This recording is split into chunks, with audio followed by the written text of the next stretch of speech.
खानेवाल माह मुकद्दस में मिलावट और जालसाजी के खात्मे के लिए पंजाब फूड अथॉरिटी सरगर्म फूड सेफ्टी टीमों की खानेवाल में grinding unit, kirana store, sweet and baker समेत मुतअद्दिद फूड पॉइंट्स की इंस्पेक्शन।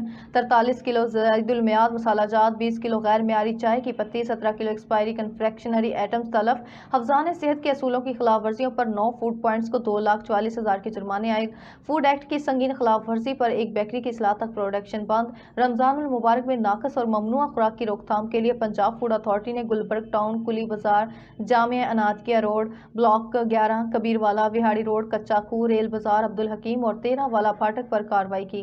तफसीलात के मुताबिक प्रोडक्शन में वॉशरूम की मौजूदगी पर दरबार गेट कबीरवाला में बेकरी की इस्लाह तक प्रोडक्शन बंद कर दी गई। इस तरह खुले मसाला जात एक्सपायर्ड चाय की पत्ती बरामद होने पर गुलबर्ग टाउन में होल सेल पॉइंट को 1 लाख रुपए जुर्माना आयद किया गया। बेकरी आइटम्स की तैयारी में खुले रंग के इस्तेमाल पर फेनियां बनाने वाले यूनिट को 25,000 रुपए जुर्माना आयद किया गया। गैर मियारी खुराक बरामद होने वाले मुतअद्दिद कुरियाना स्टोर्स को भारी जुर्माने आयद किए गए। फूड सेफ्टी टीमों ने ममनू और गैर मियारी अशिया बरामद करके तलब कर दी। इस मौके पर DG food authority Mohammad Asim Javed का कहना था कि रमजान के बाबरकत महीने में जालसाजी और मिलावट का खात्मा अवालीन तरजीह है।